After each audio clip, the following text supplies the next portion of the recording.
মা দেখো তো এটা তুমি চিনতে পারো কিনা?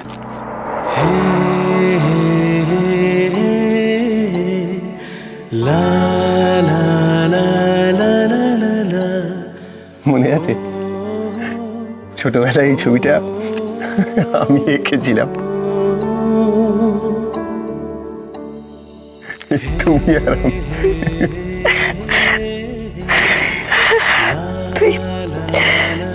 তুই এতগুলো বছর ধরে এই স্মৃতিগুলো আগলে রেখেছিস বাবা।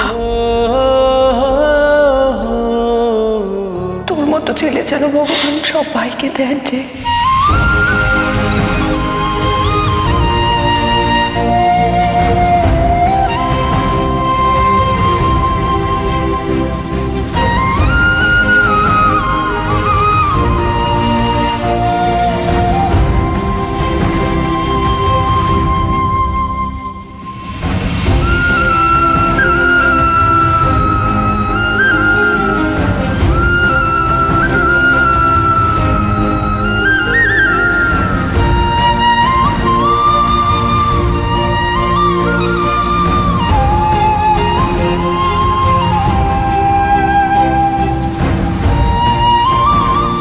ওমা, তোরা কখন এলি?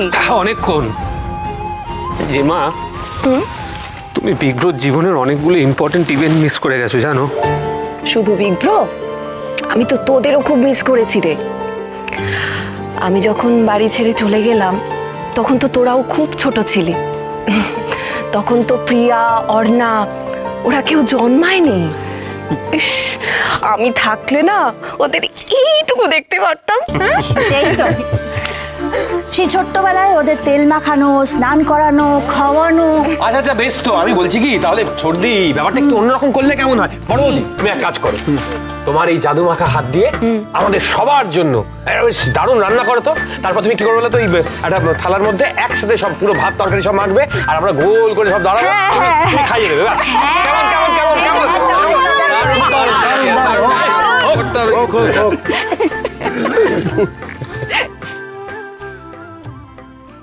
অর্ণা, দেখো যা হয়ে গেছে সেটা নিয়ে আমি কোনো কথা বলতে চাই না, কিন্তু জেম্মা হিসেবে আমি একটা কথা বলি, তোমার যখনই মন খারাপ করবে এই জেম্মার কাছে চলে আসবে, কেমন? না না না না, যা যা যা, একে এত বুঝিয়ে আনলাম বাড়ি থেকে, সেই কেঁদে ভাসাচ্ছে। এই আনি, এই আনি, নো কান্নাকাটি। কি রে? আচ্ছা ঠিক আছে, যে বড় মিয়া, আমরা আজকে একটা ব্যাপার অ্যারেঞ্জ করেছি, মানে তোমার জন্য বিগ্রহ রেডি, তোমার জন্য একটা সারপ্রাইজ আছে। Start start